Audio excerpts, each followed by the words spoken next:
Before we start, this episode of Gayish features discussion and even jokes about gambling and gambling addiction. If that's something you'd prefer not to hear, or if there's a possibility that will be a trigger for you in any way, we suggest you please skip this week's show.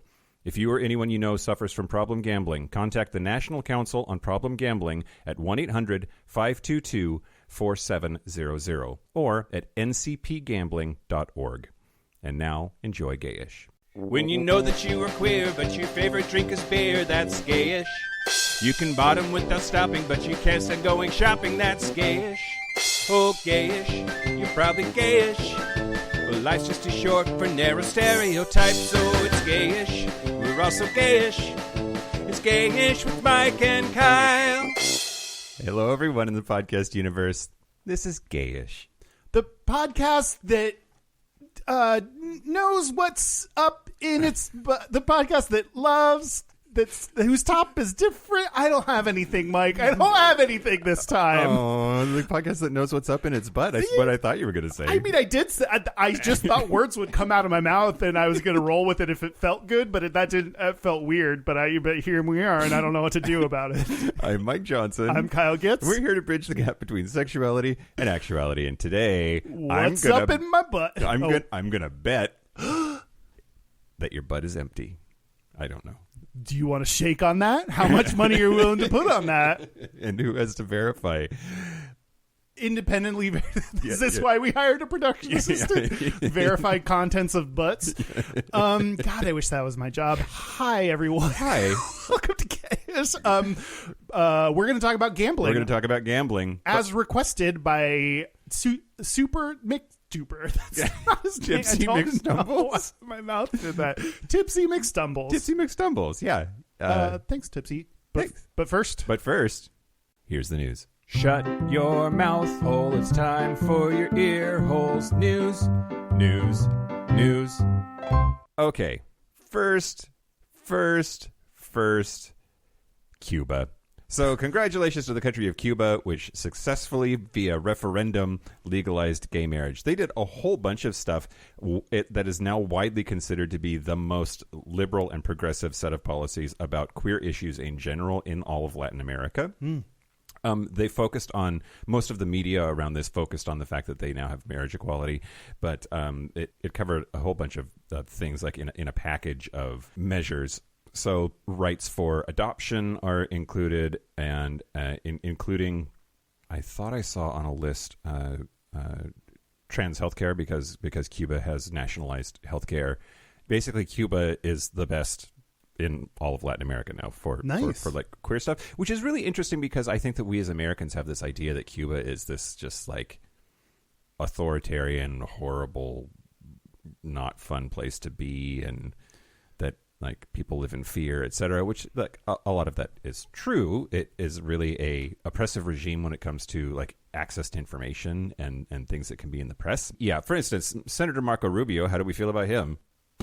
Great. Said, quote, "The evil regime in Cuba is still alive, but it has been fatally wounded." What does that mean? Just because of this bill? Yeah, I guess. Oh. But then also Ted Cruz, and how do we feel about him? Yeah, is like super anti this, and why is the regime the regime has been fatally wounded? Is he saying that's a good thing? The evil regime has been wounded, so that's a good thing. So he supports these policies. Well, I'm confused by that. He's the son of Cuban immigrants, and he said that actually in a tweet earlier this year. I don't. Oh, that was unrelated to this. Well, there were a bunch of protests that were happening at the time that were calling for regime change, including things like these social issues. So I don't know. I think he sometimes forgets he's a Cuban immigrant when he talks about some of the Republican issues that are anti-immigrant and anti-human. Yeah.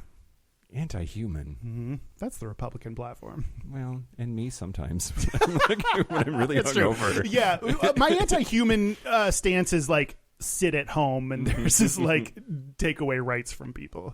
Also, people are at the same time that people are looking at Cuba, which has this history of like non-democratic, this socialist, big old quotes around socialist because conservatives love to throw that word around. And but then at the same time, people are talking about Italy, which is, at least on paper, a liberal democracy, has elected a very radical far-right government in their latest election. And Giorgia Meloni is the head of the Brothers of Italy party, which looks like they're going to be the ones that are leading the coalition, because Italy always has like 400 different parties, and they have to cobble together like a government to work. One benefit of having only two parties is like one of them's going to be in charge. Yeah, but like I don't know, I'm getting more and more on board with like there are all these individual parties that have different needs, and they have to work together with different groups to come to an agreement, and we don't do that because we have two parties. It's just like yes or no. Yeah, I agree. They can be a little more nuanced maybe, but then like you got to share power, and things move even slower sometimes. And I mean, there's not much slower that you can get than Mitch McConnell just saying no. Right, like, that's true. That's the no is the slowest you can go. That's true. This government in Italy is like scary. So she, the leader of the party, this Giorgia Meloni woman, has not publicly said that she's going to go after things like gay rights or abortion, but there are lots of people that are sort of nervous about that anyway, especially gay parents, because she has promised to crack down on LGBT adoptions and surrogacy, and at least at one point in time was talking about amending the Constitution to ban gay parenting. Yeah, but like that party is super fucked up. So before she took over as leader of the party, there was another dude, Ignazio La Russa, who said, "We, meaning members of the Brothers of Italy, are all heirs of Il Duce," which Il Duce is Mussolini. They're saying like we are the party of Mussolini. Oh, I thought Il Duce was like Italian for the douche, or the deuce, like a big old turd. Anyway, it's scary times in Italy and what it means for that government. And of course, we've got Bolsonaro in Brazil is up for election, and it's just the up is down and down is up or whatever, because Cuba's doing this like sweeping, broad, uber liberal, yay queer people, it's amazing for you here now, and then Italy of all fucking places is like rapidly moving right, and it anyway, it's weird. Yeah, it's really weird. Also, I didn't realize until like looking at this news story, Italy doesn't have marriage equality. They have civil unions, which is the Catholic influence there, but is still largely progressive, just not as much as the rest of Western Europe. Anyway, ta-da. That's Cuba and Italy. News the second. Great. This one was sent in to us by Big Fatty. Oh, thanks, Big Fatty. Thanks, Big Fatty. I didn't know he could read. Yeah, it's from the Post and Courier newspaper, which is in Charleston, South Carolina, and apparently Greenville County, the superintendent of the Greenville County School Board had to release a report. Where's the South Carolina? South Carolina.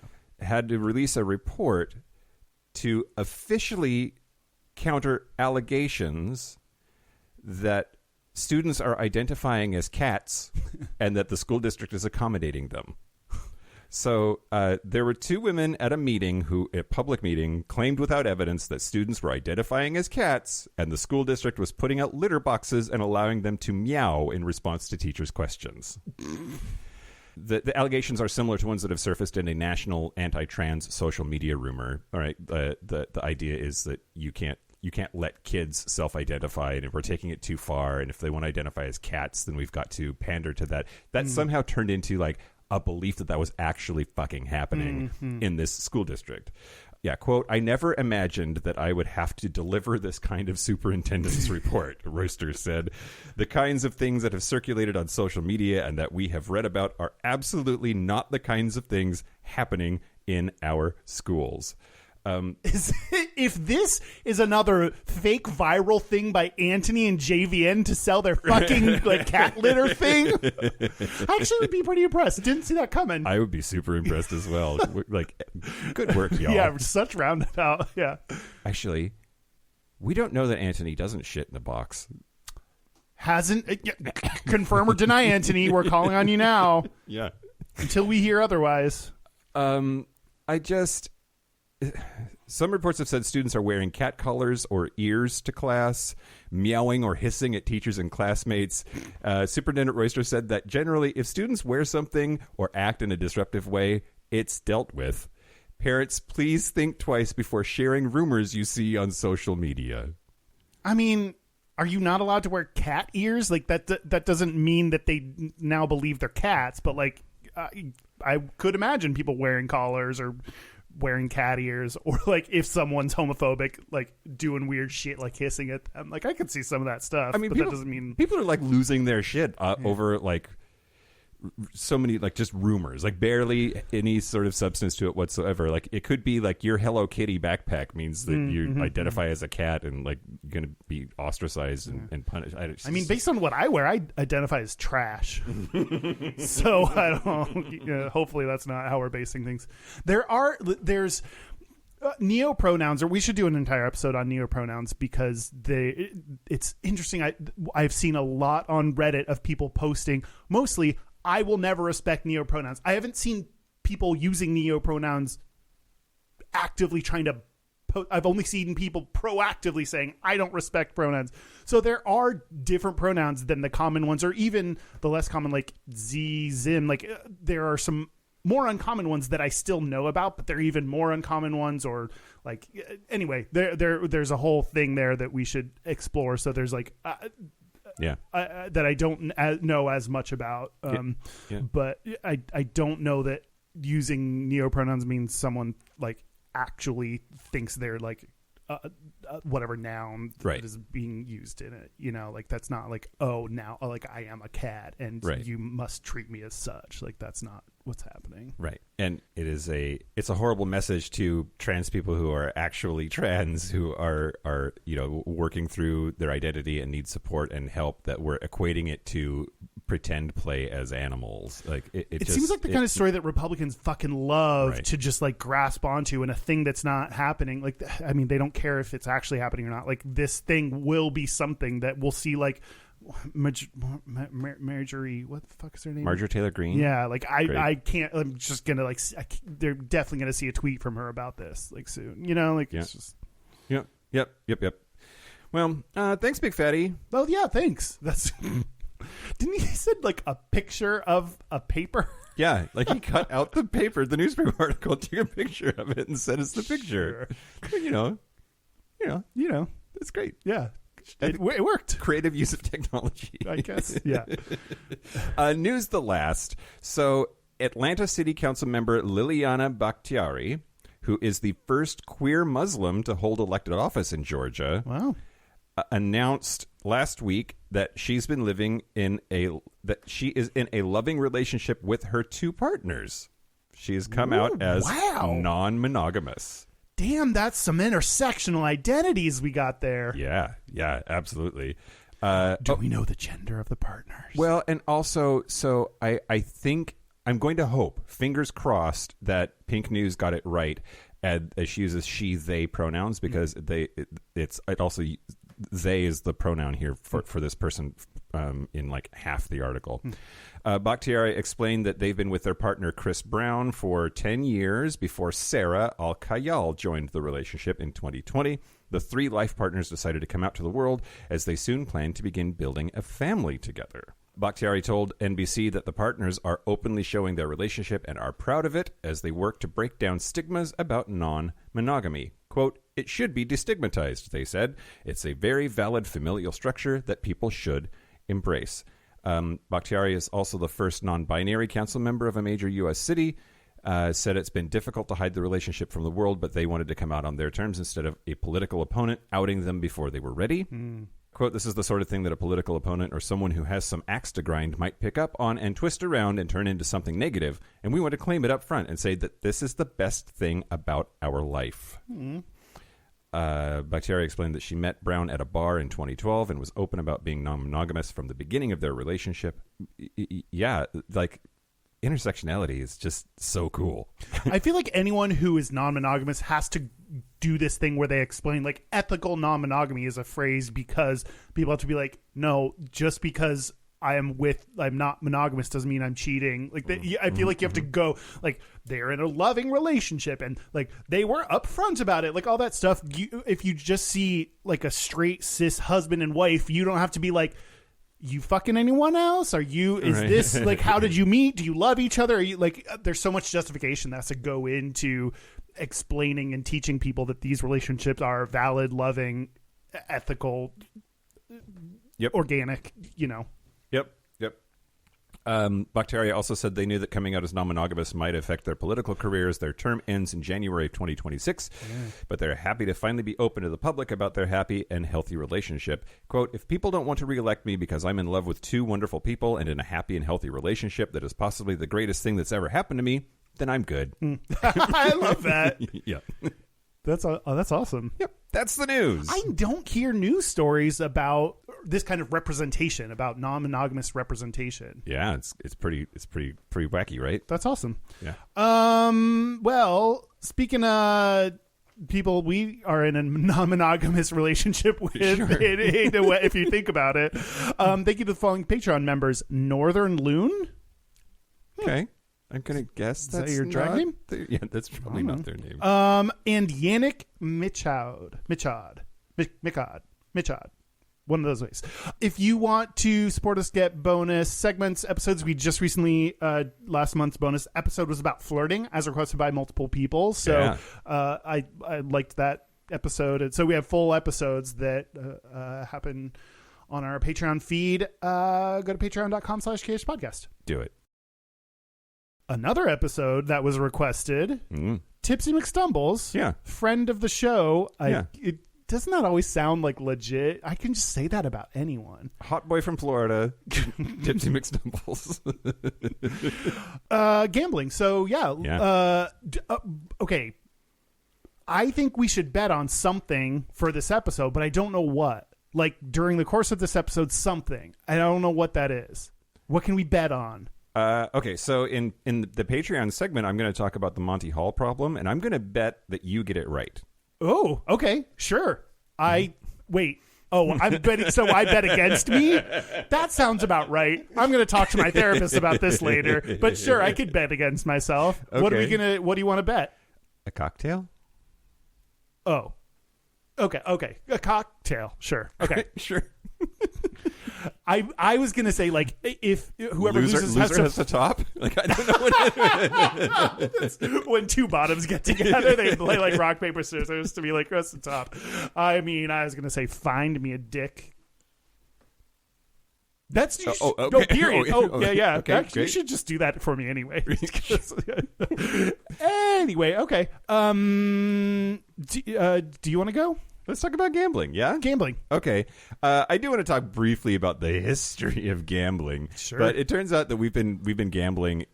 We believe that we have been gambling since before written history. That seems like something that, like, I don't know, sex work and breathing. It's just like, and like what, like MMA, like people punching each other in the face. Like, these are things that just humans just do. Yeah. And non-humans just do some of that, right? Non-humans do? Well, kangaroos, they love to box. At least that's what cartoons lead me to believe. But it goes back to the Paleolithic period before written history. The first games appeared to be like dice games and or like dominoes types of games. We didn't have playing cards, is my point, right? No slot machines in the ancient days. But yeah, we've been playing dice games for a really, really long time. But what I ultimately want to get to is there's nothing gay. I couldn't find anything like specifically gay about gambling and the history of gambling. But I did want to talk about the history of religion and the way that religion feels about gambling. Religion, also something that humans just kind of do since the beginning of time. Yep, they sure do. Okay, what do you think the Bible says about gambling? God, okay. It's like, I would guess that Christian Republicans would say it's bad, but that doesn't always mean, like, the Bible says lots of wacky shit. So I'm going to take a guess and say it says it's fine. The word gambling does not appear in the Bible. And there are they probably use old-timey language like the betting of stones, the trial of the domino. I don't know. Yeah. Well, so the quote that I came across, it reminds me of the same like religious, at least Christians, religious objections to homosexuality. Like they're the so-called clobber verses that say that like for sure butt sex is bad, and even those are not without controversy about whether that's actually what it means or not. That there's translation issues, there are cultural contextual issues. They're like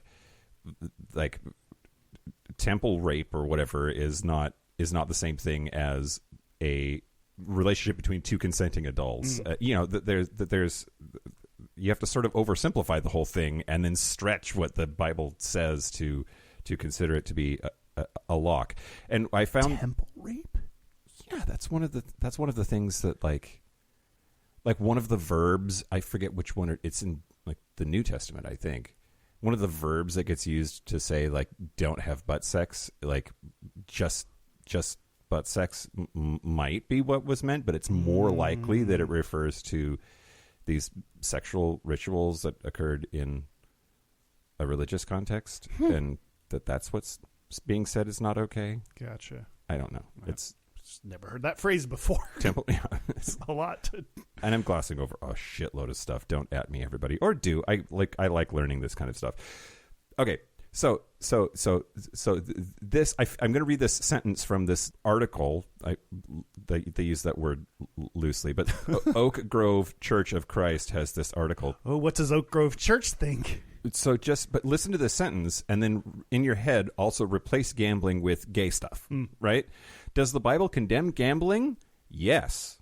While you won't find the words associated with gambling in the Bible, but in principle you will see that the Bible does in fact condemn gambling. Like any sin, gambling will destroy our souls.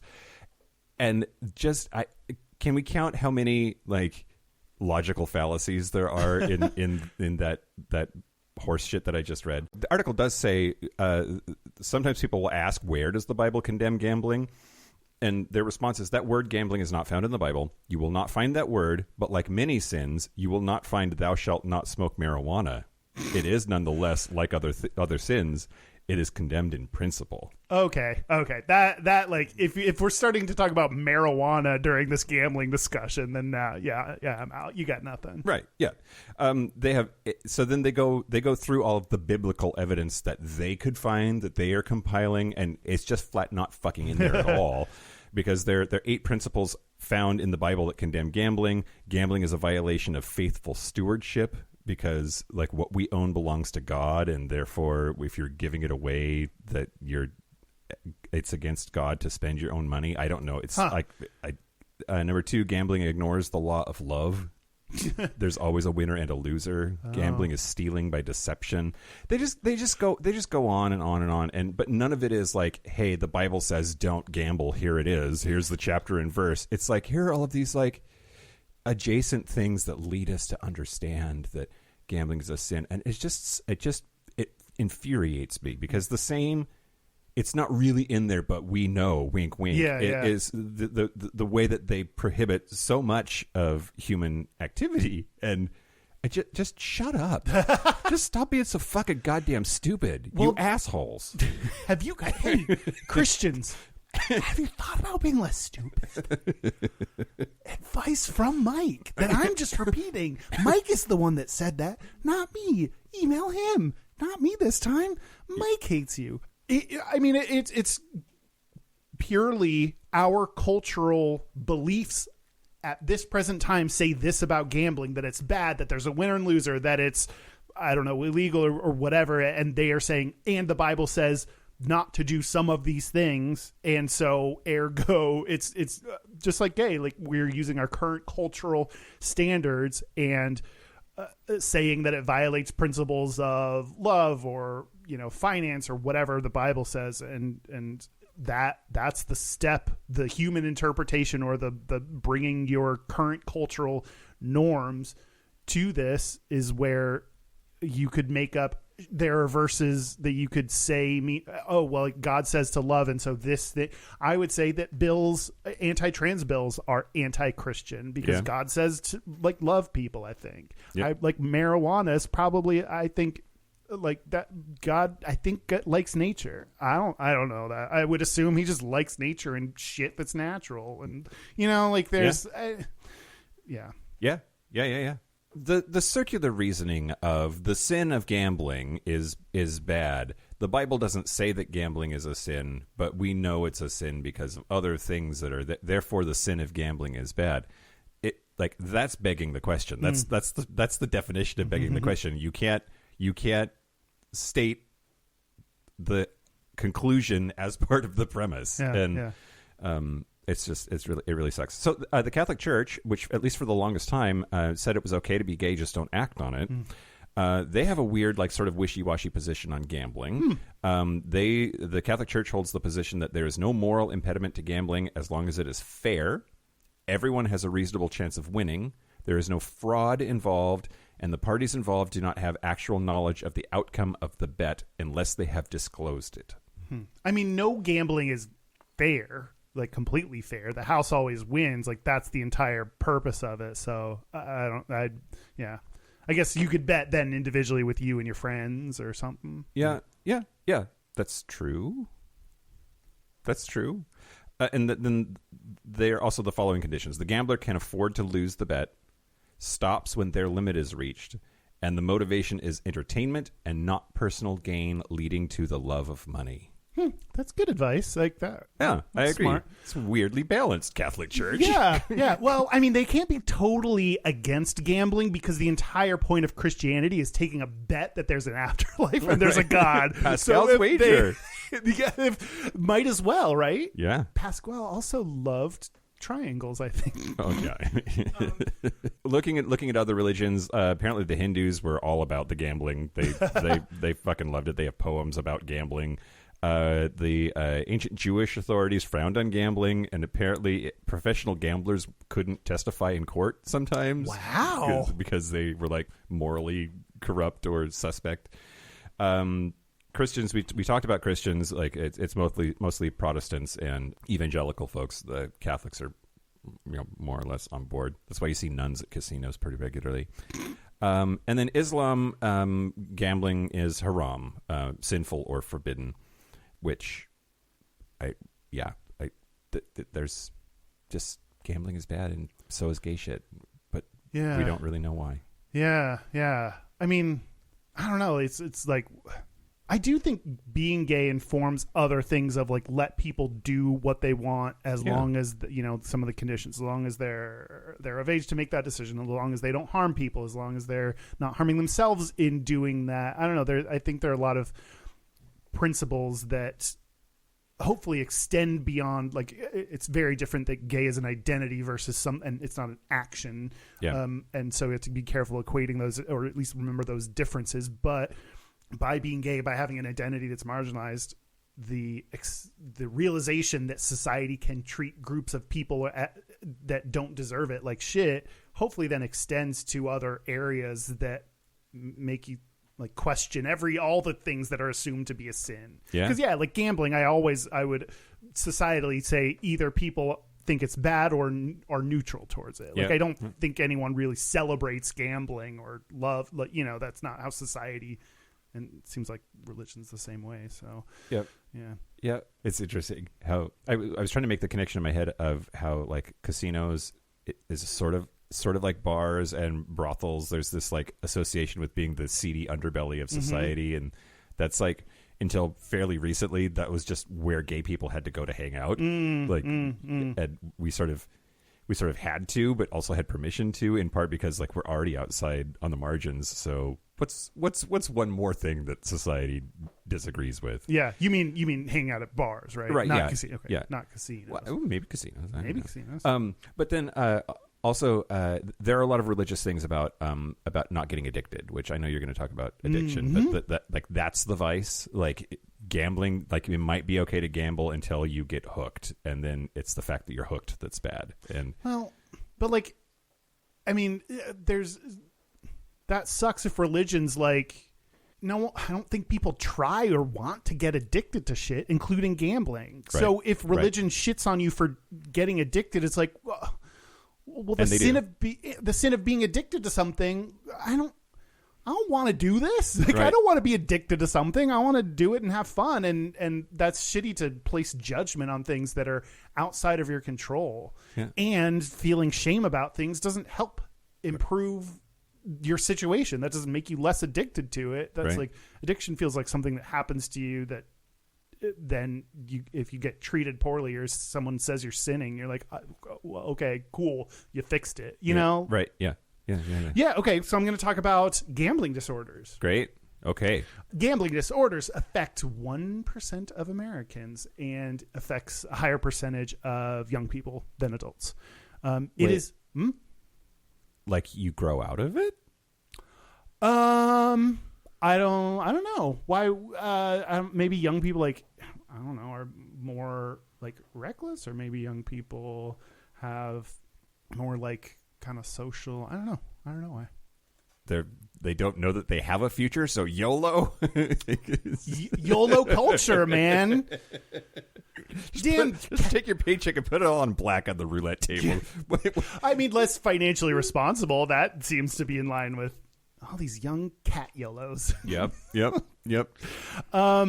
It is included in the DSM-5 as a behavioral addiction. So a lot of things, of course, are like chemical, but this is a behavioral addiction. And I didn't know this. It is the only behavioral addiction that is included in the DSM. So other things like sex addiction, shopping addiction, I think those were things that were considered, but this is the only behavioral addiction in the DSM-5. That's interesting. Yeah, right?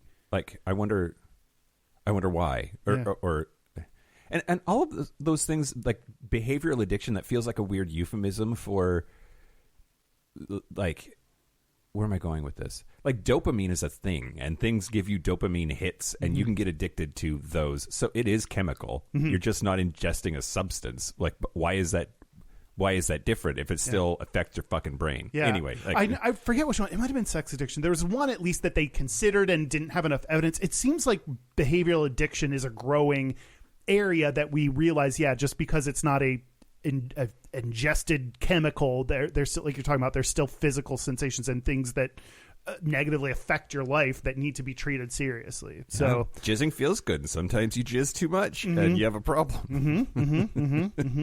Yep. When you like have to go to the like bathroom at work to like jerk off, like just to feel alive. I don't know what I'm talking about anymore.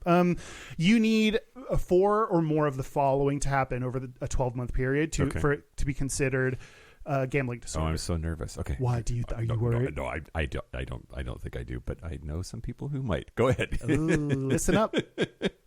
Mike's friends. Who? Name them. No. List them alphabetically. No.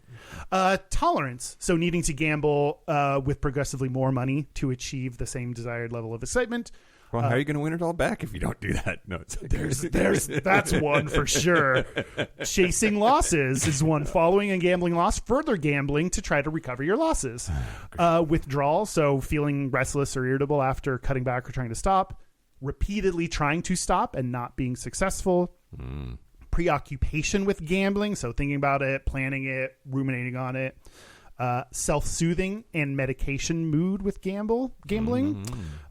Shame, so trying to lie or hide it. That's a good, like when you're embarrassed or wouldn't want anyone to see this, or like, oh, God, this happens with me, like with food a lot. I'm like, don't want anyone to see the, Domino's delivery order that I'm getting, or what I'm getting at the grocery store, like the fact that the bag is sticking out. I'm embarrassed, and I'm like, I don't know why this is what I'm saying, but it is. There was once where my boyfriend at the time left and came back, and like the bag of M&Ms was gone. Yeah. And he was like, I wanted some of those. And I was like, in my mind, I was like, these were never for you. And I like waited for him to leave. Anyway, we're not talking about me and food right now. So the shame, intrusion of consequences or time spent gambling affect the other areas of life, like your work, education, relationship. Sure. It's also a good kind of judge if it's affecting other areas of your life. Yeah. Becoming reliant on others for money. Oh. because you're spending it gambling. And this is interesting. When gambling behavior is not better accounted for by a manic episode.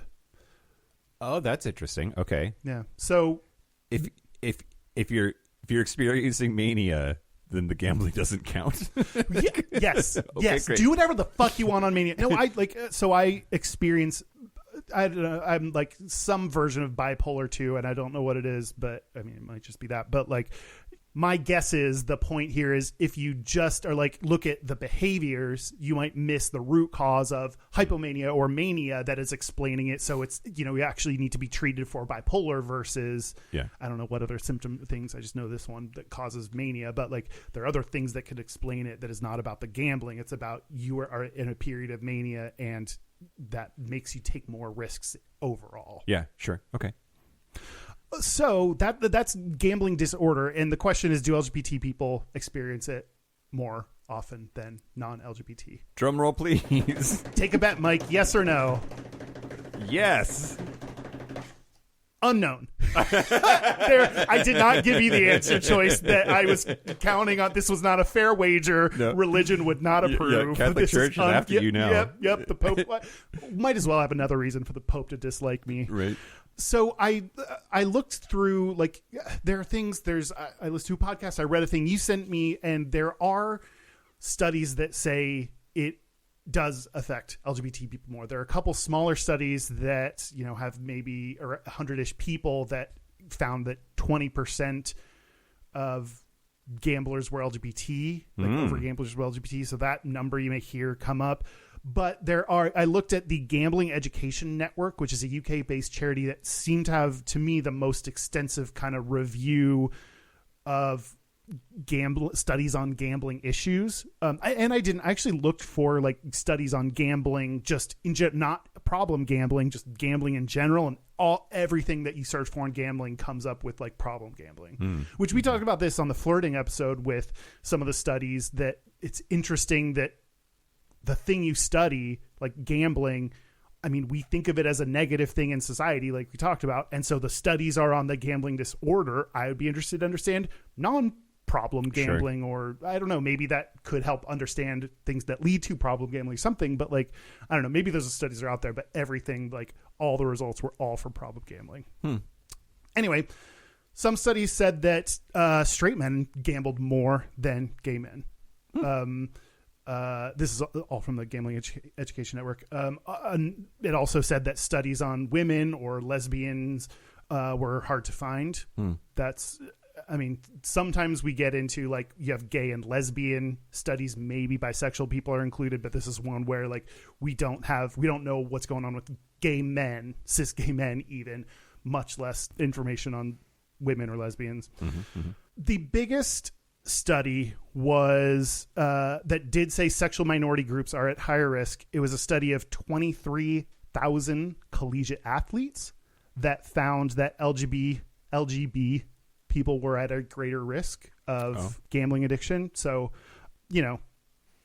collegiate athletes, I don't know how that like it is younger people that I don't know how that skews like our gay college athletes is that. This is just guessing, like, I don't know, not as likely to be out with, or they go with their college groups and try to fit in, or do they need other outlets because they are less likely to be able to be out in a, athletic setting? I don't know. Yeah. I don't know how that skews it. But that was like one of the biggest studies out there that did say there was an issue. So, or the connection between LGBT people and gambling. And another study said that trans and gender nonconforming youth had a higher risk. This was 80,000 students, so also a large study. Over 2,000 of them were trans and gender nonconforming. So, when you look at studies, like you need the percentage of trans people is small enough that you need a really big one to get a good, decent sample. And it said specifically that trans femme, they didn't have enough trans masculine people in the study to say, but they said 9% of trans feminine people had problems gambling, and that number was around 1 to 2% in cis people. So like, interesting. Okay. So nothing definitive. There are studies that say both. There are and you may see things like I was listening to a podcast, the Hidden Addiction podcast. There was an episode in June 2021 that I listened to and pointed to a couple of these smaller studies that were like, yes, there is in fact an issue. And I don't know, I think that's a little misleading, but I guess what I've seen is like bigger studies tend to say yes. So I'm leaning towards yes, it's an issue. Okay. It makes sense, right? I just pretty much assume any mental health challenge is going to be greater in the queer community for all of the reasons that we talk about all the time. Yeah. I don't know. Yeah. The minority stress, I looked up a bunch of shit on why, more on that, because that is the minority stress theory is kind of the idea that helps us understand why LGBT people, it started with LGBT people and then extended to racial minorities like black people, like why they have more of these health issues. And it's, a direct result of both the external prejudices and discrimination and the internal factors that come up as a result of that. That's, hiding from people, the shame, the anxiety in being in social situations, especially for black and people of color. Vigilance is a reaction to a prejudice experience. Now you're scanning and making sure you're safe all the time. So all of these things are seems like pretty widely believed thing that explains it's not about being gay. It's not about being black. It's not about being trans. It's about these stressors that then result in worse health outcomes and can result in things like, we know that we have more depression, anxiety, drinking, drugs. We know we're more likely to experience all those things. Yeah. So, given, in spite of the mixture of studies, the bigger one said yes. And given what I know about other things, I'm led to, I am going to say, I believe it's probably a bigger issue. And also, but not one that is very widely studied. I don't hear this come up as a topic when people list, here are all the issues that are more likely to affect LGBT people. This does not come up as one of them. So it seems like might be an under kind of researched area. Or understood. There's a better way to say that, surely. Just stood? Do the unders cancel each out? It flips to upstood. It's when you don't understand it so bad. Regardless, there are challenges to LGBT people seeking care, which again, this kind of contributes to me thinking it might be a bigger issue, even if let's pretend that it was equal, that we had an equally likely chance of having some kind of gambling addiction. LGBT people are more likely to face discrimination or less satisfactory care from health providers, whether that's, doctors or mental health people or what have you. There's discrimination in group spaces. So I looked up the Gamblers Anonymous section. It's interesting that the Gambling Education Network, where I got a lot of this info, I really liked it. It seemed pretty thorough and explained even conflicting information, explained what they knew. And they said places like Gamblers Anonymous state that they are open to any identity or orientation. So then I looked at the page, the Gamblers Anonymous page, and on the About Us page, it says Gamblers Anonymous is a fellowship of men and women who share their experience, strength, and hope, blah, blah, blah. So it's okay, even if they intend to be affirming, I did not find the page where they were we're open to any, I don't know what, okay, we're starting off with them saying we're open to men and women. So there's already a lack of understanding that there's also non-binary people and it's not just men and women. They do say, quote, Gamblers Anonymous is not allied with any sect, denomination, politics, organization, or institution. Does not wish to engage in any controversy, neither endorses or opposes any cause. Our primary purpose is to stop gambling and to help other compulsive gamblers do the same. What's your reaction to that? I mean, I like Alcoholics Anonymous and Narcotics Anonymous, all of those organizations, I have heard varying degrees of concern that there's a sort of pseudo spiritual aspect to it. That sounds so much like what those other organizations say that it makes me wonder: does it work? Is it efficacious? Can you be an atheist and join? That's my.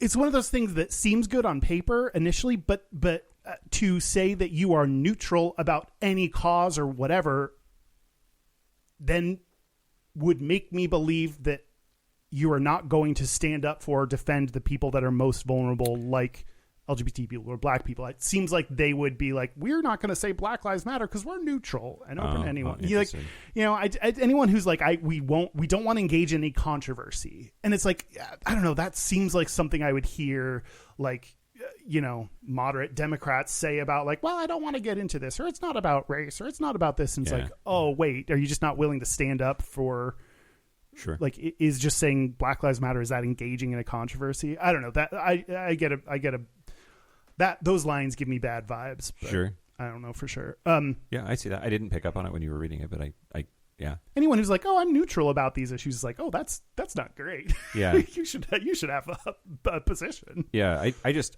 took it more as like, we do not endorse the KKK or whatever, right? But yeah, anyway. Yeah. There's also bigger financial issues for LGBT people, because of discriminations in jobs or, increased homelessness or lack of support, like, all the reasons we know, less likely that they would have the financial resources to help deal with that. So,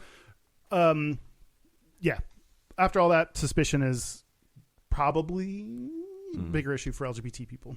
Yeah. Well, let's just say it is. Okay. Like, we decided. I mean, we're qualified to decide. I mean, other people said yes, it is based on their two smaller studies. When I listened to this podcast, it's like someone came on and was like, oh, they have this person that does research and this person that does like clinical, like works in clinics with individuals. And I was like, oh, cool. And then they like stated the two studies that I had also seen. So I felt a little bit better about myself, that it was like, oh, they're not like, they don't have some magic thing that they know about and I didn't find. So I actually felt good about myself that I found more studies than they did and talked about. Yeah. You're kind of a pro at this, Kyle. Pro, I mean, I think I'm in that thing where like I look at them enough to understand now like the structure and what to look at and stuff, and I'm in that like, oh boy, I know enough to know that I don't know anything, and I will talk later about like even just when you look at a percentage of this affects X percent of whatever population, the next question, what I have learned is, now ask yourself, but what percent of the general public does it affect? How does that compare to, that is like just an easy thing that someone may throw out that number and it just, you have to compare it to something. Yeah. And I think that's just like all studies, they will include that in there. And something that I'm going to talk about later about gay sex addiction. Great. Had some weird stuff about studies, but for now, that's where I will leave it. Well, okay, maybe you don't like the label of pro for yourself, but I do have a couple of pros that are actual pros to talk about in the gambling world. Oh, isn't pro like a code for sex work? Oh, yeah. On like Grindr or something? Yeah. Yeah. Are you talking about what? Is that what we're talking about? Talking about professional gamblers. Oh, okay. And a couple of them that are gay. So first of all, we could frame it in this context of, is gambling a straight thing or a gay thing? Like, okay. In your, like, heart of hearts. Yes. This is, we talked about this and I like was conflicted and so like this, everything that I just shared with you is like what we know based on the numbers, and it doesn't help. It doesn't help me. It doesn't help me decide this. So, okay. I think in my heart of hearts, just my belief, my gut reaction is that gambling is a straight thing. Mm-hmm.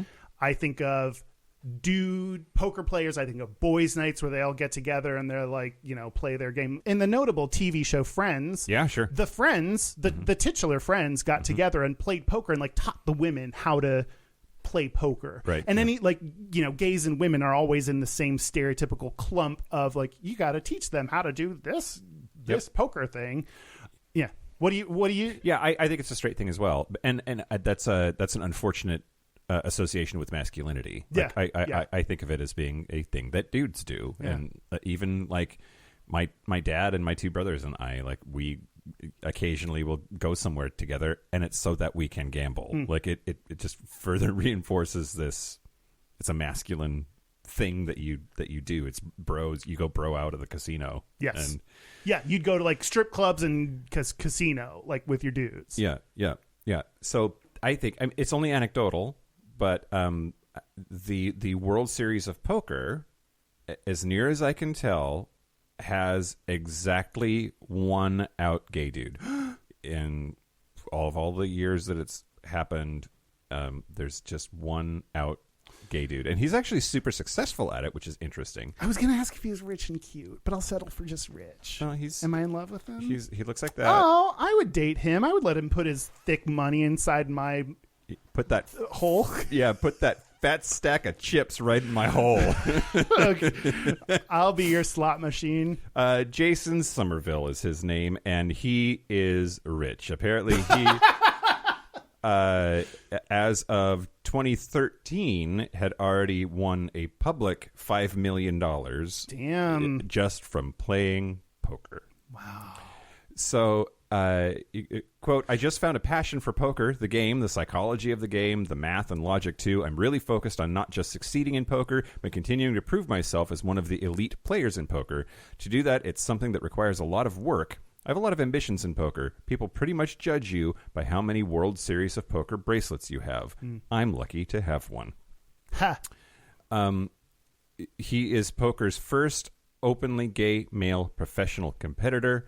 And at least a couple of places that I checked say he remains the only one now, almost 10 years after that. Wow. So it is a very male-dominated, very dude-ish, big old quotes around the word sport. I was just going to say, it feels like the same vibe as sports of we just are behind the times in representation and out LGBT people, and there've definitely been gay people that have just not been out because statistically that's highly unlikely that no one else is gay, but it feels like it's in that same arena, which maybe that also adds to why this feels like a straight thing. Right. Yeah, I agree. Also, the clothes they wear, like they always wear like, you know, weird shit that's just to help them like lie better. You know, it's not about like I would never see. I don't think I would see someone at the table being like, "Hey, ladies," like I'm, you know, wearing their like glitter and sparkles. I just see them wearing like t-shirts and hats. Yeah, like Unabomber style. Yeah. Big baggy clothes, a giant hat, huge sunglasses. Yeah. And their game face. Yep. Yeah, actually, I would love to see somebody just totally queen out and dominate, right? That could be a tactic. I mean, like, I wonder if that would distract or that would, I don't know. Yeah. I'm going to raise you, bitch. And like, just be over the top about everything. I would love that. RuPaul as a poker player. So let's see. He was born in 1987, so he's 35 years old. He's from Long Island, New York, and he talks a lot in like interviews about how he came out and all of that went just fine, but then he sort of had to come out again as a poker player to his parents. His parents were like, we don't want this for you. We want you to like get a real job or whatever. Yeah. This article says Somerville's parents always pushed him toward earning a business degree or becoming a doctor or lawyer, but he was never interested in any of those fields. Quote, I did go to college for a little for business, but found it very boring and honestly was spending most of my time playing online poker while in class. It's so sometimes this annoys me that more people aren't chill about gay and trans shit. It's like we've seen so many stories where someone has to be like, but mama, I don't want to be a doctor, and she's like, shut the fuck up and do, you know, like meeting your parents' expectations, and you do something different. A lot of times, you know, for straight people, it's profession, but like that has come up so much that I just don't understand how people don't make the connection. And it's interesting that like you can be gay and still have to be like, okay, here's this whole other thing. It's about my job. Yeah. But yeah. Yeah. Mom, Dad, you're going to want to sit down for this. I play poker.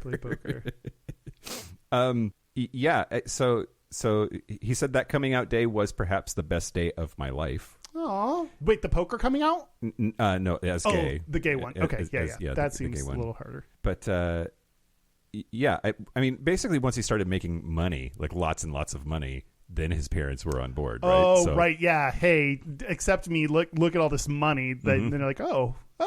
I guess that's probably like part of the fear of, you know, of why people would want you to, your parents would want you to pursue a certain thing is like, are you going to be stable, happy, you know, but mostly stable. Yep.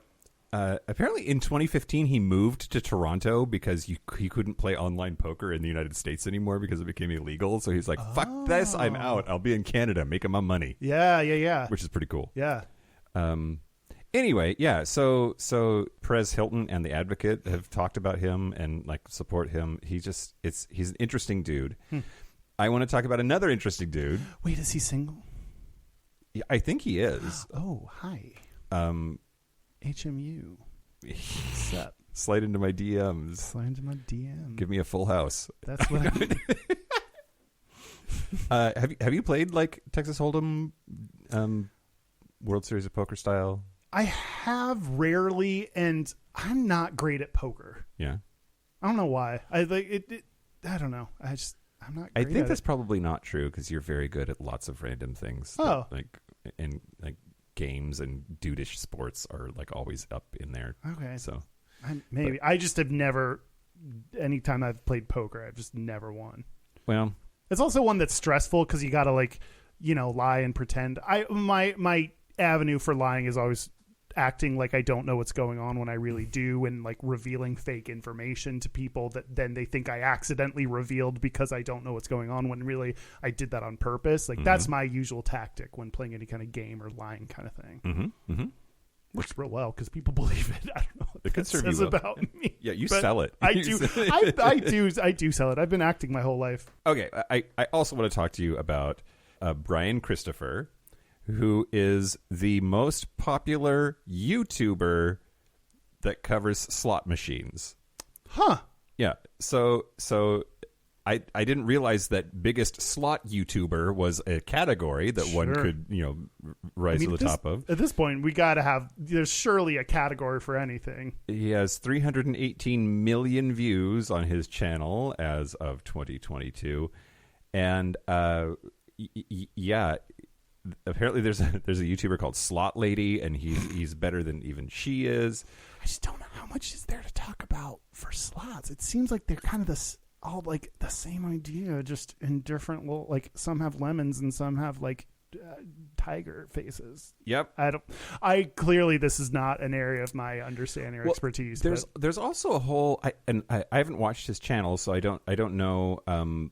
But there's a couple of screenshots that lead me to suspect that it's largely like reaction videos, which that's interesting. Like the camera's pointed at his face while he plays slot machines. God. I think slot machines are so boring. Really? Yeah. So watching someone react to playing a slot machine sounds like the most boring thing I can picture. There's someone that we both know that used to live here would watch people scratch off lottery tickets. There's several YouTube channels where people just buy stacks of lottery tickets and scratch them off. Like that's the whole channel. Wow. And the number of views that they get is just like, oh, this speaks to some people, like clearly react very strongly to this and want this content in their life. So I mean, I watch people changing horseshoes. Like there's I guess who am I to judge, because they do the same thing every time but it's just so satisfying how they clean it off, they cut it off, and then they cut their little nail and then put it satisfying. Yeah, deeply satisfying. Yeah. Okay, so Brian was an actor for a while. He had a brief tenure as an actor. He was in a TV series Stock and Awe and The Listener, and he got a small part in The Leftovers. But he started this channel as a hobby in 2016, and it just blew up. And he posts videos daily. He travels across the United States, visits various casinos, winning, losing, reacting. He live streams his gameplay, which I thought most casinos wouldn't let you do. That seems illegal. Maybe it's more for poker. Like maybe slots would be more okay to live stream. He does this thing called the group poll, in which fans travel with him, and then they all pool their money together and watch him play their money on a slot machine. I don't get that at all. If we just turned our Patreon into like saying this is gambling money, would more people do it? Would more people give us money? Yeah, I will spend our Patreon money I'll gambling. Gamble your money if you give me more of it. Sure. Our new $3,000 a month goal is then we'll start to gamble your money. Yep. And you get to watch us. Ooh. But maybe secretly video it, because I don't think that's legal. But he's getting away with it, so whatever. Although in 2019, YouTube suspended his channel due to a community guidelines violation. And but the video there was nothing different about it than the other ones. There were no dangerous acts, which is what YouTube said was in it, but there weren't. There was a bunch of obviously drama about it because he had all these followers and they freaked the fuck out. David Schwartz, who's a Forbes author, covered it and said in an interview with him, Brian said, quote, "For them to turn around and shut me down with zero explanation hurts, and I'm now uncertain about the channel's future because YouTube might just do it again at some point." It's the same thing we hear from LGBT people. Yeah. They are the same. Yeah. Equally challenging things. Yeah.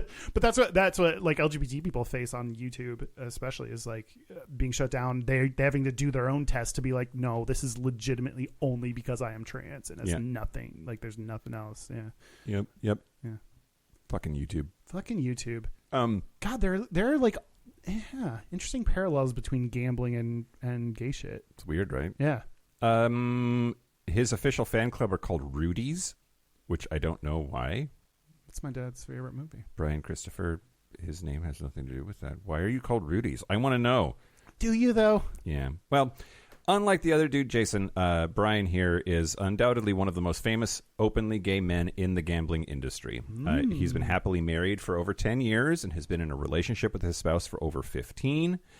And sometimes his spouse is on the channel and joins in on the gambling. Apparently, there's this adorable story about how they met, and apparently he used a really cheesy a cheesy pickup line. His first words to his husband were the first words that came into his mind, which were, quote, "Why aren't you on the dance floor?" I mean, I've heard worse. Yeah. Marco, that's his husband's name, looked back at him and said, "Because nobody asked me to dance." And then they danced and they hit it off, and they're together, and they seem actually really happy. And I think that's I don't know. I want their life.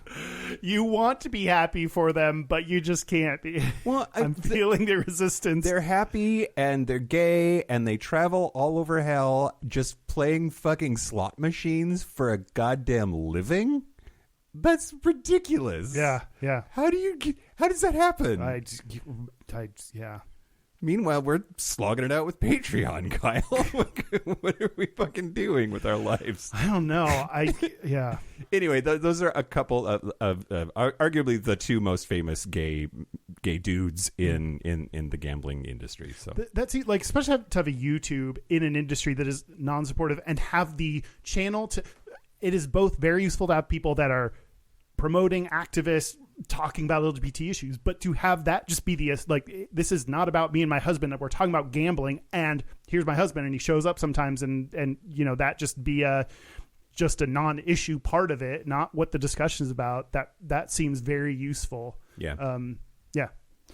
Do you, like, when we go to gay bars, I feel like I've seen like slot machines or things, and it always, like, oftentimes says women on it, like, I'm like, why in this gay bar do we have like women's in bikinis as like the cartoon images or whatever? Oh yeah, well, not like slot machines, but they have those like those video game console things that bars have. I think it's because there are no gay specific ones. They're just like, your standard issue. They think that they're for straight people. Yeah, But so like the things where you look and find the differences in the pictures and you have to push them, and it's often like chicks in bikinis. Yeah.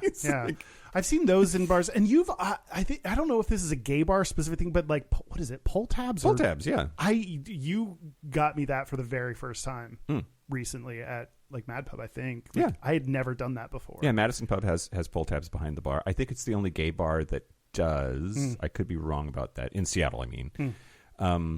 But it's standard bar fare. Like lots of straight bars have just pull tabs. You can kind of tell how seedy and divey a place is by whether it has pull tabs or not. Do they have fried chicken, and is there pull tabs? Like that's Yeah. It was interesting in the Hidden Addiction podcast where someone was talking about, they were more talking about their clinical experiences and why might this be an issue for LGBT people. They talked about both, the gays going to bars and going on cruises and other areas that are, and there's this, like, that one kind of picture of the gay person, the more probably stereotypical view of what you would imagine as a gay person. And then they also talked about a person that, because of their queer identity being more isolated or having kind of this mundane life of going to work and coming home, and gambling is something that gives them a hit of dopamine that's a little bit different.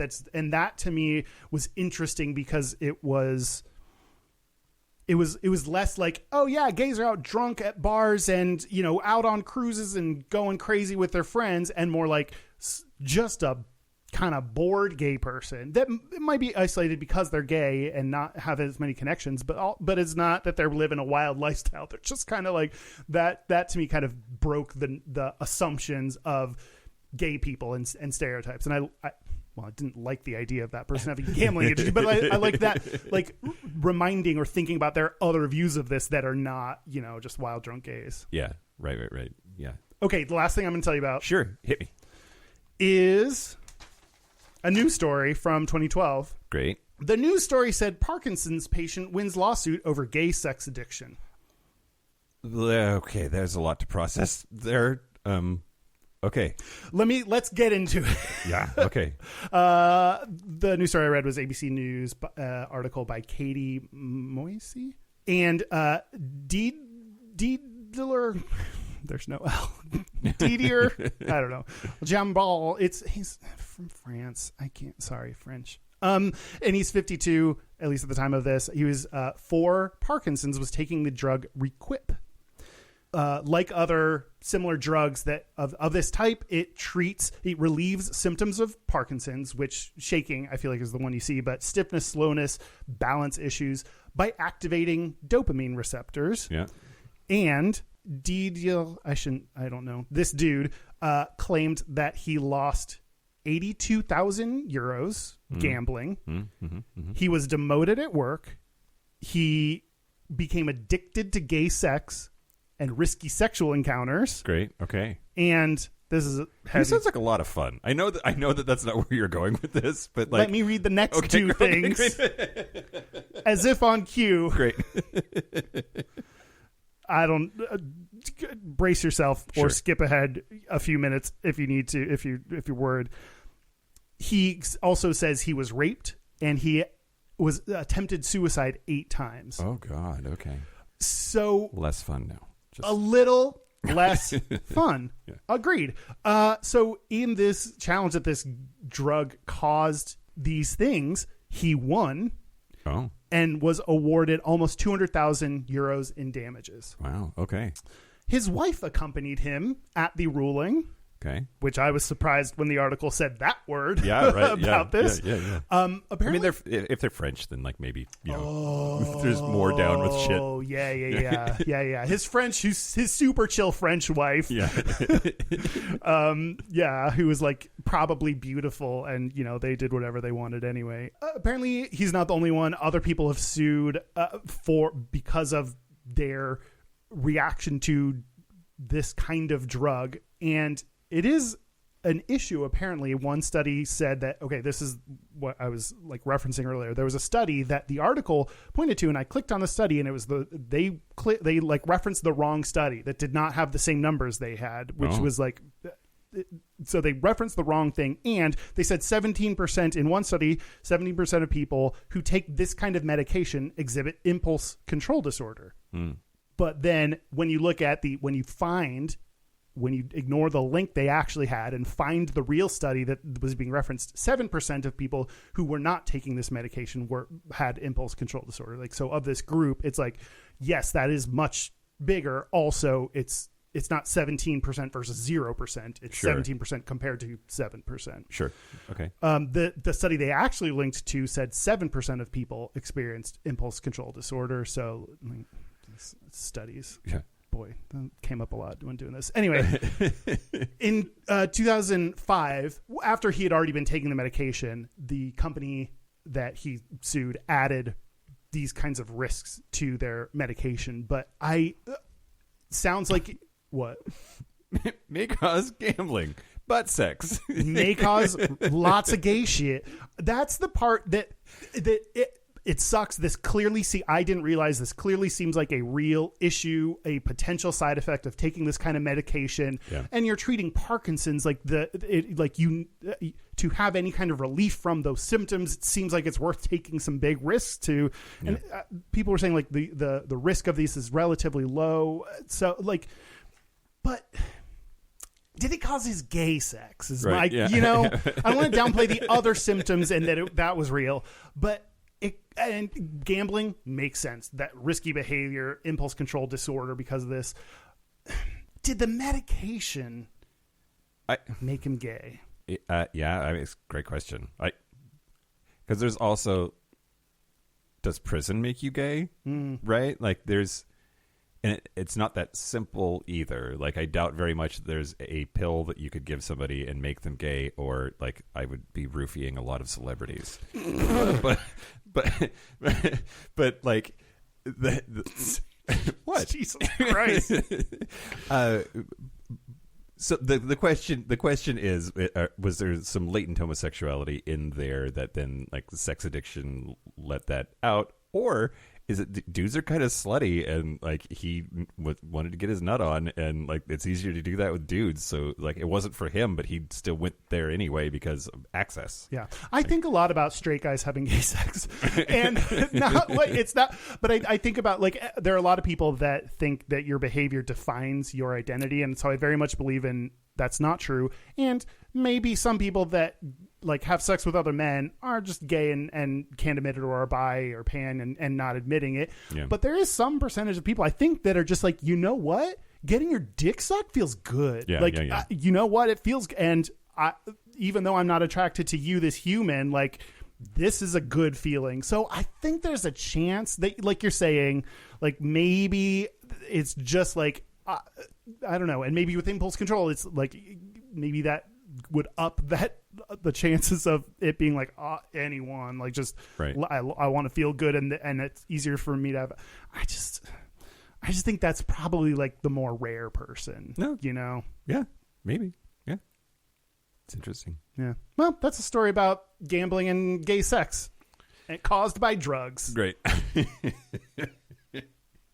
Let's wrap up with just like our own. You said you don't like slot machines. What do you like? Or do you like gambling at all? Like, gambling is one of those things that I've done rarely. You're a pretty frugal person. I think of you as a frugal person anyway. And gambling is just pissing away money. I'm a smart person. Okay. Is the way I would phrase it. Great. But it's not pissing away money. If depending on how, I think so many people look at it very stupidly. Mm-hmm. I think I'm going to spend money to have an entertaining experience, and you can spend a lot of money on a trip, on going to a concert, on, I don't know, hiring a sex worker. There are lots of ways you can spend money in entertainment, and you got to go in just being like, I'm assuming that I'm going to lose all this money and I'm paying for an entertaining experience. Yep.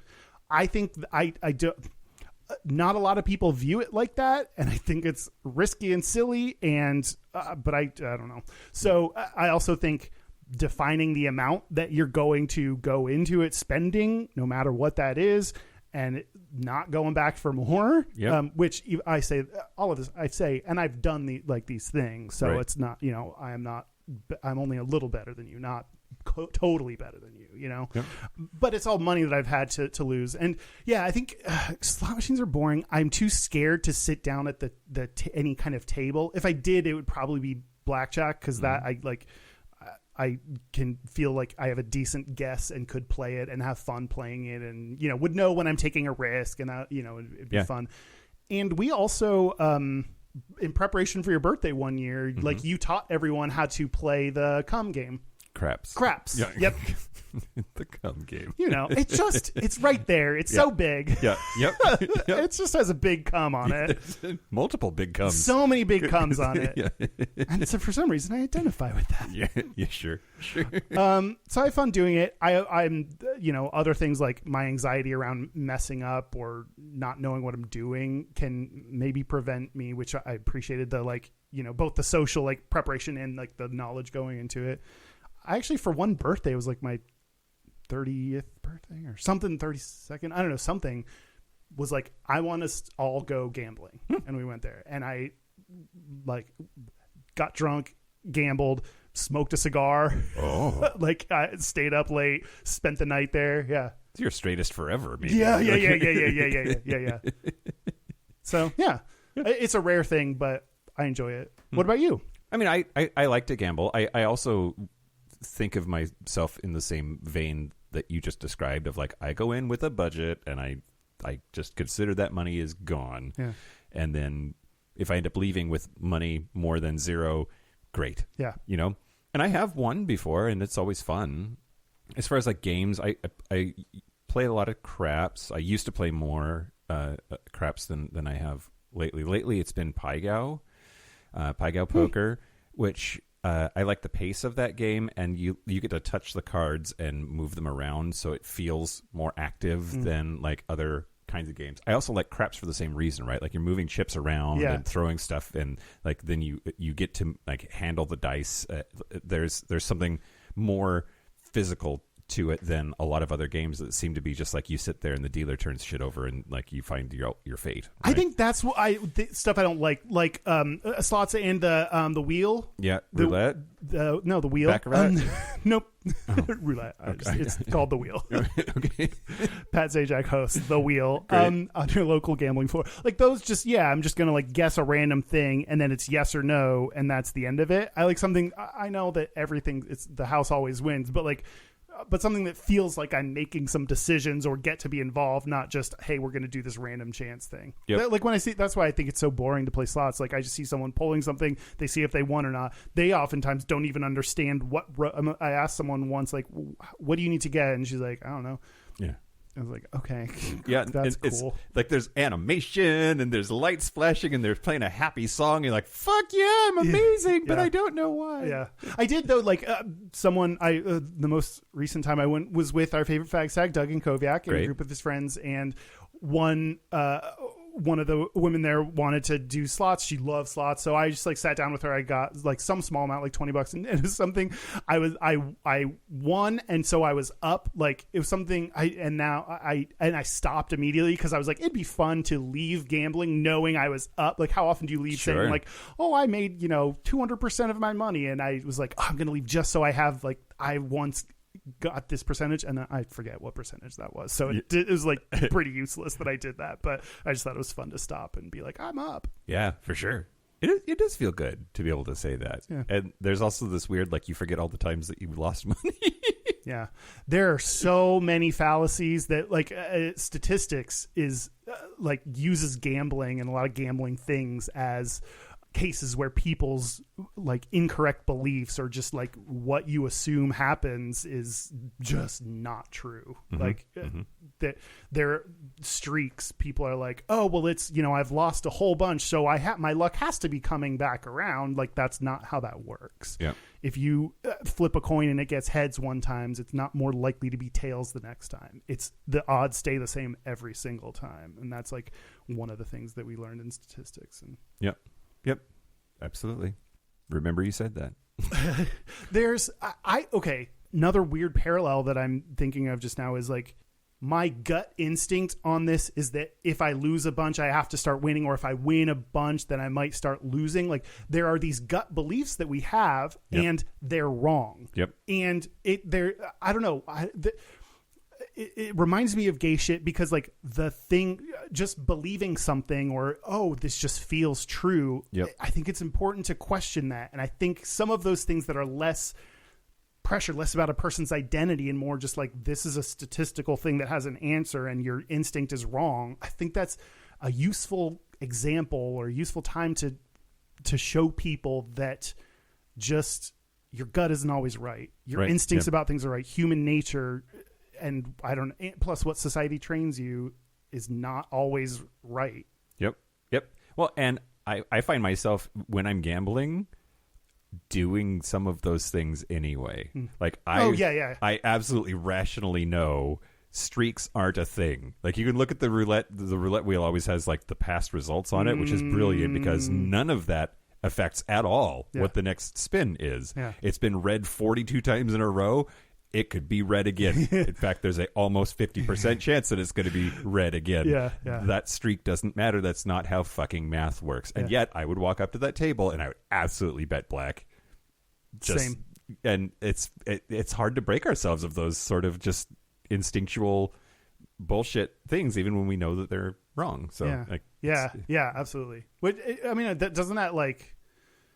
There's almost something nice about that. Like, gives you a little bit of a break of your instincts on things control a lot, and the conflicting, I logically know this is incorrect and still I'm going to act in a different way. Like, I don't know, there's a little bit of a reminds you how much instincts and gut beliefs, and that it's okay for those things to happen. That's human for those things to happen. And, I don't know, there's something a little bit almost relieving about knowing that that's just okay. Would it be better to not know? Now you have me wondering. Because when I do them anyway, and then I feel bad about myself because I think I actually know better and yet still think that way. And then I feel bad about myself. The person that doesn't even know the way the probability statistics works, they don't have to feel bad about themselves. No, they could be like, what? But I was so likely to win because of this. And then God, I want to be like... ignorant? Yeah, I want to be dumb. Who'd you say were dumb before Christians? God, I want to be Christian. Yeah. Yes, then I'd be dumb. That's a hot name. Yeah. That is a hot name. Yeah, okay. Yeah, I do think there's a burden of like knowing this thing. And I don't know. I think that's also the same thing of like, I'm going to do this thing that I know is wrong, and I'm going to have it because it's fun to do this thing. Yeah. Yeah. Yeah. But I hear you. Like, that just seems like a symptom of overthinking or anxiety or I don't know. Like, welcome to my brain. Oh yeah. I would absolutely do the same thing. Yeah. Yeah. So did we do it? We talked about gambling. We talked about gambling. We did something. Yeah, we did a thing. For several minutes. We didn't. What I say to all the dudes I date. Right. We didn't talk about like lesbians at all. Like I said, there were no studies on it, but I guess I will just mention like because I think of it as a dude thing, I would think lesbians also would, and kind of dude thing that's like a dude bro thing, I would also think of as lesbians being like, there'd be a certain kind of butch lesbian that's like, yeah, I'm going to play poker, and she like, drives a truck and like has a hat and bad clothes on and post up at a bar. And counterpoint, while we're invoking stereotypes, lesbians don't like to leave their house. And you have to leave to go to the casino if you're going to do that. Yep. It does take place outside of your home. Yeah. Online gambling. Yep. Online gambling. Yeah. Okay. Yeah. So should we take a break? Yeah, let's take a break. Great. Let's take a break. I was going to do a gambling joke, and I don't have any. No, that's okay. Hard 8. This is the part where Mike and Kyle take a break. So are we back? We're back. We're back. Hallelujah. Come on down. It's raining us. We're going to do our Gayest and Straightest. We're going to do our Gayest and Straightest, but first, you motherfuckers. Ooh. We did not win the podcast awards. I quit. Oh. Not really. Oh. I was gonna pretend to quit. I was gonna pretend to quit and then do a whole thing. And you decided not to. I decided not to do that. Like it's too. That's too cruel. I thought that was going to be our Anthony JVN viral moment that we tricked people into thinking you were quitting. I mean, you're editing. That's true. There's still time. We can play this as the Easter egg at the very end, so people don't know. The people that care will know. Yeah. I don't know if I care that.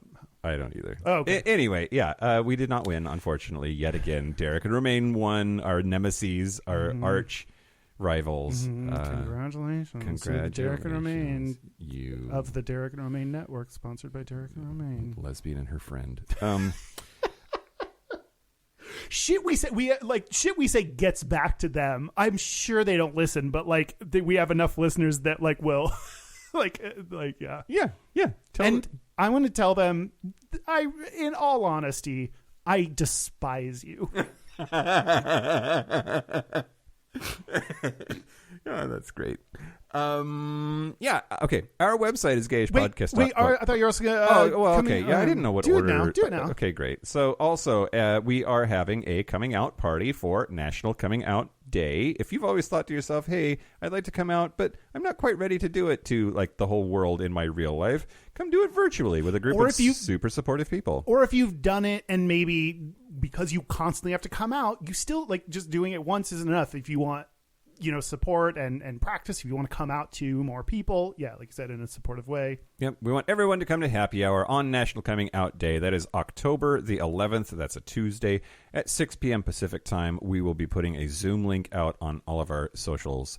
And I will put the Facebook invite in the show notes. Great. I'm getting better at show notes. It's hard to tell what is useful in show notes and what people want. So if you're at this point in the episode, if you've gotten all the way here and you have an opinion, let me know, because I don't know but check the show notes for our invite and say you're interested. Yeah, we want the whole community to show up, but we will give preference to those people who want to come out for the first time, but we'll have everybody share their coming out story and have a beverage, and it'll be a grand old time. So that's this coming Tuesday at 6 p.m. Pacific time. Hopefully see you there. Awesome. Our website is gayishpodcast.com. We are on socials. Most active communities that you can join are Discord and a Facebook group and Spaces, or follow us at Gayish Podcast. Our hotline, you can send us text messages or leave us voicemails, is 5855-GAYISH. That's 585-542-9474. Standard rates apply. Hey, we're going to be doing momsplaining here in a week or two, so call in and ask Mom some questions. She'll answer them. Yeah, leave us your mail. That's what we should have bet on. Our email is gayishpodcast@gmail.com. Our physical mailing address is Post Office Box 19882, Seattle, Washington, 98109. Oh my God, I just totally forgot. What? Local gay bar review. Ooh. Going to do it real fast. So I was in London and hit up a couple of places, but I particularly wanted to talk about Compton's. And Compton's is cool for a couple of reasons. First, there's a fuck ton of people in there. What? Compton's Cafeteria Riot was a LGBT, but I think that was in Los the US. Angeles, I think. Okay. Yeah, not that same place. But then I care less. Well, okay. First, it was quite busy in there, which I enjoyed, because I had gone to GAY and it was just the timing was off. There weren't very many people in there. But also there's a wide diversity of people in there. I saw lots of different body types. I saw lots of different races. I saw a good mixture of folks, and I really appreciated that. God, when I walk in and it's just all like white, kind of buff, well-dressed dudes, I'm like, oh man, I made a mistake. Yep. I feel so much more comfortable at the bars you're talking about. Yep, absolutely. And then there's this really awesome staircase that has this huge ass chandelier that I loved. I just thought it was so great, and like rainbow like cloth around. And went upstairs, had a cocktail. It was great. Kelly tried to hook me up with a dude, and I was too oblivious to know that he was trying to hit on me. It was bad. Anyway, I really, really liked that bar a whole bunch and would love to spend more time there the next time I'm in London. 4 dildos. Out of 5. Why? What does a bar have to suck your dick and butt to get a 5? I have a 4.5 dildos coming up here in a couple of weeks. So what does it have to do? Or are you one of those people that's like, I will never give out a 5 because that's perfect and nothing can be perfect? I mean, maybe I have to get bit by a stripper. You never know. No, I do know that doesn't earn you. Ready for Gayest and Straightest? Yeah. Okay. I'll do listeners first, because we talked about the coming out event, kind of well timed. We got an email from Dave, another email from Dave, who I will not read the full thing, but Dave emailed his Gayest and Straightest buying 5 different kinds of protein bars after going to the gym Thursday night. That's bro level. Gayest. I lied. Going to the gym was just the cover story I told my family while I went to see Bros. I was surprised to find out that this episode's sponsored by Bros. It's not. I've just seen ads for that fucking everywhere. Yeah. Are you going to see that movie? I would like to. Yeah, sure. Me too. That seems like a cultural, so many movies these days, like going to the theaters is because you're like voting that we need to keep making movies like that, which is like, yep. It's surely a marketing tactic. Anywho, can I just write a check? Yeah, dear Bros, here's Continue. my 7, or how much do movies cost? Here's my $15. I support you. Don't make me leave. I was surprised. This is back to the email. I was surprised to find out that my local theater was playing the movie at all. People around here tried to boycott The Beauty and the Beast in 2017, and some walked out of the theater after 2 men kissed in a Marvel movie. Oh, great. God, that shit's like the worst. Sucks when you see something basic like that and you're like, I now have a reading on what this environment is like. Fucking sucks, because Yeah.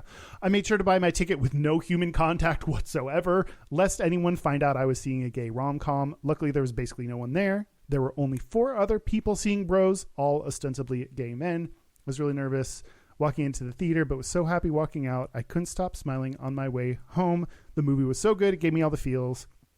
It was a good experience. I just can't tell anyone in real life. Thanks for providing me a space to be the real me. And Dave is also, I think, on episode 211. So, hey, Dave, welcome to the year 2023. Maybe Right, when you get here. I don't know when you're going to get here, but it's going to be a while. And, I don't know. Here you are. We need the time cave. Yeah, absolutely. Thanks for the email. Yeah, that's cute. thanks. That reminds me of seeing Brokeback Mountain when I was in the closet. Did you sneak embarrassed, in? and I don't think we could do things on the internet, but I was like, I'm going to go see this, and I drove to a far out place. So Anyway, but for me, my gayest is right now all my bathroom towels match the towel, the hand towel, the floor towel. I like buy new cute towels to match the decor, but then I keep the old one. So every now and then it's like, this is a dark blue and a light blue towel that like don't seem like they coordinate at all. But at this point in time, they're all the cute light blue ones. That's awesome. It's so coordinated. It feels good, Yeah. It feels gay. The straightest is I am very excited that fall is here. I dislike the summer, and gays are supposed to like summer and sun and like being outdoors and beaches and stuff, and I don't like any of that. So I don't. Although like this is a little bit straightest. I don't care about pumpkin anything, or dick pants. What are they called? Sweatpants. Dick pants. So it's not for that. I just don't like the heat. Yeah. Right. Yeah. Okay. Well, so the gayest thing about me this week is getting my second monkeypox shot. And Kyle, hey Kyle, hey Mike, please cut my arm off. Just cut my arm off. But you need that for hand jobs. It is so itchy. It is it? so. You said that so yesterday too. itchy. It stayed as is it. It is is getting better. It is not better at all. Man. It is itchy as fuck, and I hate it. Anyway, but second monkeypox shot's my gayest. The straightest of the week though is I went to the gym this morning and I had the hot trainer Dakota. And when Dakota was like, "What's that in your arm?" I was immediately like, "Oh, I know. I think I got bit by a spider." What? You lied about monkeypox? Michael Johnson. I know. I don't know his agenda. The straight agenda. The feared straight agenda. I'm pretty sure he's straight. I'm pretty sure. He's a male trainer named Dakota. He's definitely done gay porn. Great. Also, if he were gay, he would have known what it was. Oh, that's true. But then you could have said it's a monkeypox shot, and then he can't say anything about like. And then his shirt fell off. And then his shirt fell off into my mouth, and I rolled around in it for a while. Oh God, that's it. A special thank you to Monty Hall. Sure. Gay gamblers. I don't know. To Tipsy McStumbles Thanks, for Tipsy. requesting this episode. Send us your episode ideas. We keep a list and we look through it and come up with ideas. So thank you, Tipsy McStumbles. You don't have to be a Get Richer. We just won't prioritize. Oh them. yeah, no, we'll pick it way farther away after you've forgotten that you have requested the episode. We may do it. So yeah. Also, thank you to the following super gap bridgers: John Crowley, Stephen Porch, Joe Stossel, Harry Stahl, Josh Copeland, Jonathan Montanus, Forrest Nail, Patrick Martin, James Barrow, Steve Douglas, Explosive Lasagna, Just Jamie, Kevin Henderson, Donald Linsky, Thomas B, Dusty Sanzay, Coleman, Chris Cacciatorians, and Jerome York. That's it. This has been Gayish from the Chris Cacciatorian Studios. I'm Mike Johnson. I'm Kyle Getz. Until next week, be butch, be fabulous, be you. Bet on me. Coming out. Bet on your future.